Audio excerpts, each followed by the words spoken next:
Authorities in Somalia's Puntland region this week banned the illegal entry of foreigners and ordered telecom companies to deactivate SIM cards linked to undocumented people and Islamic State terrorists. The moves are an attempt to disrupt Islamic State financial networks as the military continues an offensive against IS fighters hiding out in the region. Authorities recently launched military operations against IS fighters in the Alimisgad and Al-Mado mountains in Puntland's Bari region.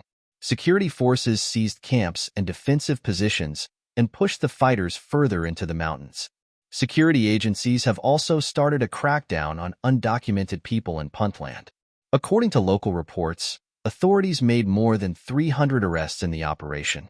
Meanwhile, Puntland's Ministry of the Interior has issued a directive banning the sale of SIM cards to undocumented people and barring them from opening financial accounts without proper identification. Abdirahman Yusuf Farah, a former intelligence chief of Puntland, said that security agencies will not violate people's rights in their pursuit of members and supporters of IS, and that anyone who has entered the Puntland region legally will be respected. The International Crisis Group, in a report released in December, said Islamic State's Somalia branch was becoming influential in dispersing money to finance terrorism elsewhere in Africa. The group extorts civilians and businesses to finance its operation and sends money to other IS affiliates. Omar Mahmoud, a senior researcher at the International Crisis Group, said the IS threat is growing.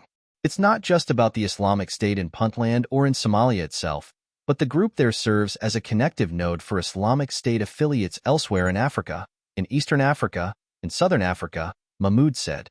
They report to the Islamic State in Puntland, and that serves as a connection to the Islamic State Corps and other affiliates outside of the continent. Mahmoud said Puntland is trying to block the local IS's access to international banking systems.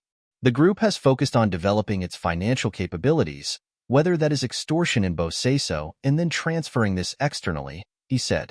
They've really developed that particular niche, much more so than operational capacity. Puntland is trying to crack down on the use of their formal systems, whether that is the banking sector or telecom, to make it harder for the group to continue to 1. Generate financially, and 2. Then send that money outside of Puntland. Puntland is relatively peaceful compared to southern Somalia, but local officials have grown concerned about the Islamic State's rising strength, fueled by foreign fighters.